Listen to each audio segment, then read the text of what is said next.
Everyone, this is Safrina Kadri from FENGSHUI-CONFUSED.com.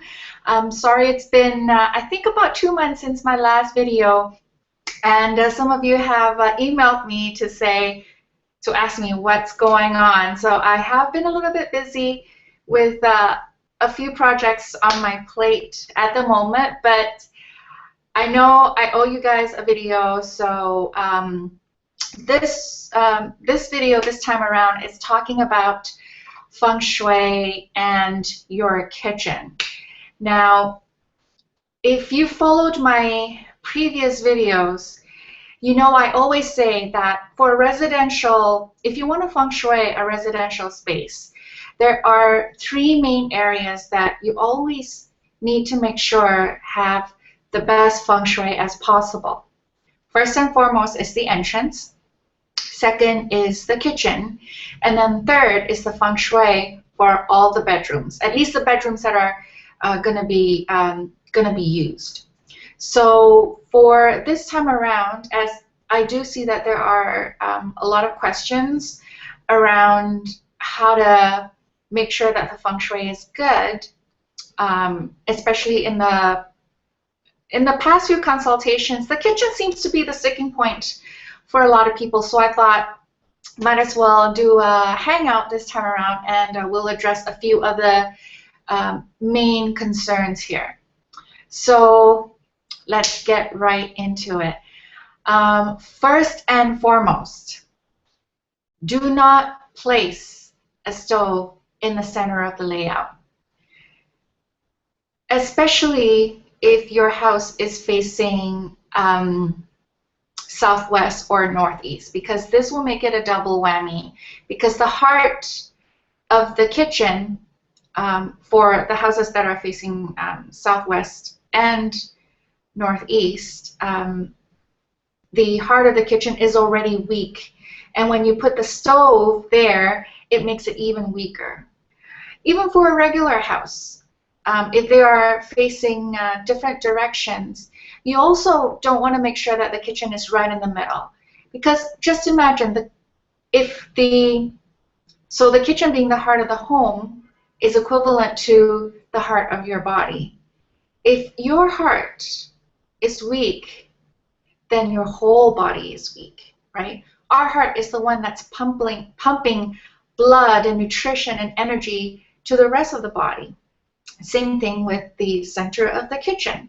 If you have the stove there, you're burning up the luck, and this is especially true for the health of the residences. So if it is possible for you to move your stove, if it's currently in the center, you definitely want to look into that as one of your main projects to do. If you're building from the ground up and you're working with an architect, definitely tell them, do not leave the stove there. Try to see if there's other ways around it. The stove should always be placed behind a solid wall. So in modern homes, we do see very often where the stove is in the kitchen island, right? A lot of people like it that way, where, you know, when they're cooking, they can interact with their guests or anyone who are in the kitchen with them. So it's great for, you know, I guess for social reasons. However, the stove, well, it is symbolic for health, and it's also symbolic for your finances as well. So if you're not getting the support, if the stove is not getting the support, it is symbolic of your wealth being very vulnerable as well. And you definitely don't want to be in that position. No mirror to reflect the stove. Again, I see this more often in the more modern homes, where they have the nice mirrored backsplash, or they have the aluminum or the metal sheets that they use as a backsplash that's very reflective of the stove. And mirrors anywhere else in the kitchen is also very important. The mirror can be, I guess the main thing is to make sure that there aren't any mirrors that reflect the stove, because one stove is enough heat. If the mirror reflects that, that's a lot of fire, a lot of yang energy, and we usually want things to be, to be on an even keel and energy-wise. So nothing that's too explosive.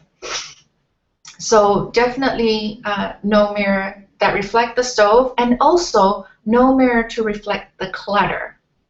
Now I know I'm an avid cook. I have a lot of the eating God star in my 4 pillars of destiny. So I love eating. I love cooking. So I know how it is when you're in the kitchen. You have the pots and pans and everything. But once you're done, clean it up.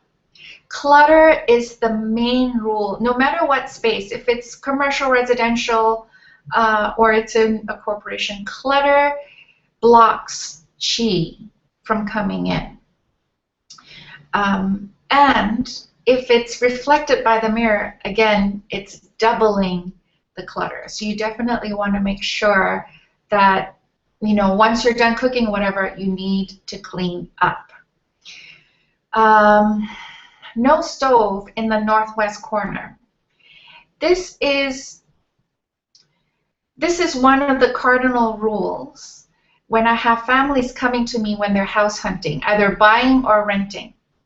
The moment I see the kitchen in the northwest, especially if there's the father and the man of the house is still around, I usually tell them to, you know what, don't even look further, just keep shopping. The reason being, the northwest is the Qin trigram, and that signifies the patriarch. Therefore, it will be hard for the man of the house to progress, either career or health or relationship-wise. And depending on their astrological chart, this might make some of them depressed. This might actually could actually trigger quite serious mishaps, losing a job or a business not doing well, and things like that. So really, and you would think, how could a kitchen in the northwest put up such obstacles for the man of the house? Well, without going into too much details, Feng Shui has been around for years and years, and when there is a pattern of certain kinds of placements, and you see similarities in terms of what's happening within that space, it's, you don't even need to explain it too in depth, but there's definitely a correlation to that. Now, I don't mind sharing that. Years ago, my husband and I, we actually did live in a space that had a kitchen in the northwest. And we were there actually for 5 or 6 years. This was right before I got certified as a Feng Shui consultant. And career-wise, it was hard. It was hard for him. He didn't, his relationship with his, supervisors were a little bit rocky. So it definitely didn't support him as much as it should. So knowing that now, I know for sure, even based on my personal experience and having done other consultations where the northwest has the kitchen as well, I know for sure that it doesn't support the man of the house at all. So if you are looking for a space to either buy or rent, and if there's the man of the house and there's the kitchen in the northwest, just keep moving on. Okay. The next one is no red kitchen. The reason being, there's too much fire. The stove itself is already a fire element.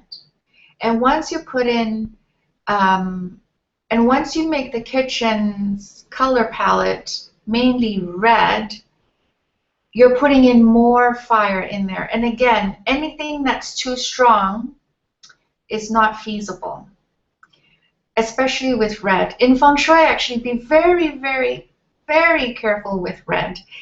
It's almost overkill sometimes when people think that red is auspicious in Feng Shui and red can attract relationships and romance. If you place it wrong, you could actually be attracting more negative energies instead. And of course, that wasn't your intention. So definitely no red walls in the kitchen. If you want some red accessories like that beautiful red KitchenAid mixer that I've always wanted, but I still don't have, that's fine. Little accessories are fine. Things that are temporary, that can be taken out, those can be red, but anything that's permanent, you know, like red tiles, red painting, paints on the wall, red cabinets, those, especially if you're serious about Feng Shui, I would strongly recommend not doing it. Okay. Next one is no stove. Don't place a stove across from a sink. And this is true if it's exactly facing each other. The result of this is, you know, a lot of disharmony within the household, a lot of, you know, quarreling and things like that. So the remedy for that is you can put a green mat in between them to kind of calm the energies there. The same thing goes to if your stove is on the same is on the same countertop area as the sink, and it's very close together. Usually, I would recommend for the sink and the stove to be at least 2 feet apart, at the very least. Even that 2 feet is maybe still a little bit close. But if that is the case, if you can't change it, again, place a green element there in between them. It can be maybe a green placemat. It can be plants and things like that. So that would be one way to remedy it. The stove should not be aligned with the kitchen door, as well as the stove shouldn't be visible from the main door.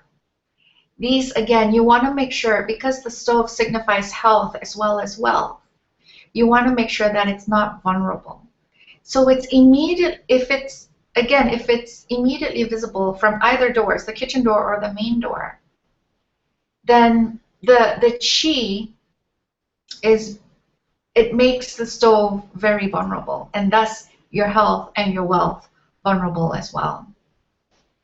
The stove shouldn't have a washroom right above it, and this obviously only applies to, you know, houses or lofts, right? Because what happens when every time someone flushes down, you know, down the toilet, it energetically, it's symbolic of, you know, keep pouring water over the stove, so you're always putting out the fire, which, you know, again, weakens your health and your finances as well. So that's definitely a no-no. And the stove knob, the direction, the facing of the stove is also very important. So this can be a little bit tricky, especially if there's more than one person living in the house. If that's the case, it would be, obviously, it would be preferable if anyone, so let's say it's a husband and wife. If they're East group or West group, that would make things a little bit easier. But if the husband is East group, the life gua, and the wife is the West group, then at that point, I usually ask my clients, okay, who's the main breadwinner here? So we try to have the stove positioned in the way that supports the main breadwinner more. Obviously, we don't want to lose out the, you know, make the other person lose out. So you activate your wealth corners throughout the house as well. So those are the general tips for the kitchen. And if you're able to observe these tips for the kitchen, you're off to a great start. And I thank you so much for the feedback on Google Plus and Facebook, and you know, people following me on Pinterest as well as Twitter. If you haven't subscribed to my YouTube channel, please subscribe so you'll be kept in the loop the next time I do a video. And feel free to follow me in my other social media platforms. I'm going to leave my social media links at the bottom of this video here. Let me know if there are any questions that you'd like me to address, either via video or via a post. I crave feedback, so let me know what you want to hear more of. Or if there's anything I need to change, let me know as well. So that's pretty much it for today with regards to Feng Shui and the kitchen. And hope to hear from you guys soon. And I promise the next video won't take 2 more months. In the meantime, take care.